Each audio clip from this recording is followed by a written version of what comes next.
Sobat Kristi yang terkasih, firman Tuhan yang melandasi refleksi hari ini dari Injil Yohanes pasal 12 ayat 24.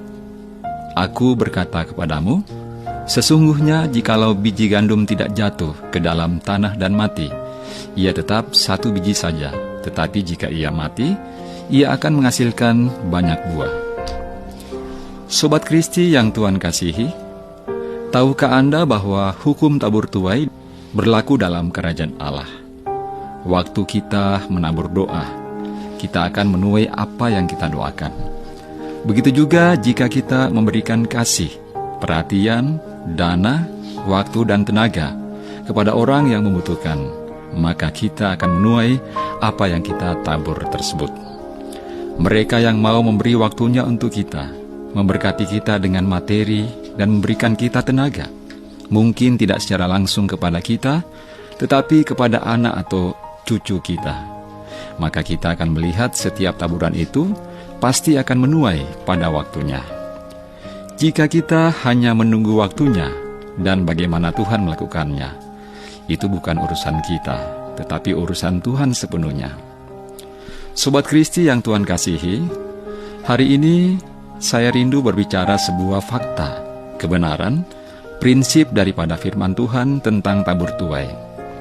Firman Tuhan di awal daripada refleksi ini, Injil Yohanes pasal 12 ayat 24 tadi, adalah pengingat tentang hal ini. Aku berkata kepadamu sesungguhnya, jikalau biji gandum tidak jatuh ke dalam tanah dan mati, ia tetap satu biji saja. Nah, firman ini mengarahkan kepada Yesus yang adalah benih sulung untuk semua orang yang diselamatkan.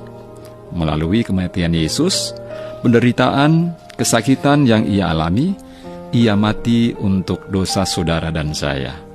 Ia dikubur, itu adalah lambang daripada bagaimana benih itu harus terkubur ke dalam tanah.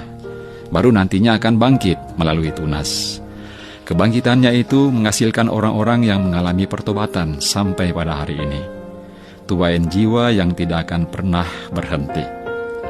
Pertobatan orang-orang yang datang kepada Kristus terjadi karena mereka menerima kasih dan pengorbanannya. Yesus rela mengorbankan dirinya demi menyelamatkan manusia. Itu adalah aset termahal milik Allah. Jika kita juga mengadopsi cara pandang ini, maka kita akan terdorong untuk menginvestasikan hidup kita bagi keselamatan orang lain. Ini berarti kita bersedia mati terhadap agenda pribadi, mimpi-mimpi egois, dan keinginan daging.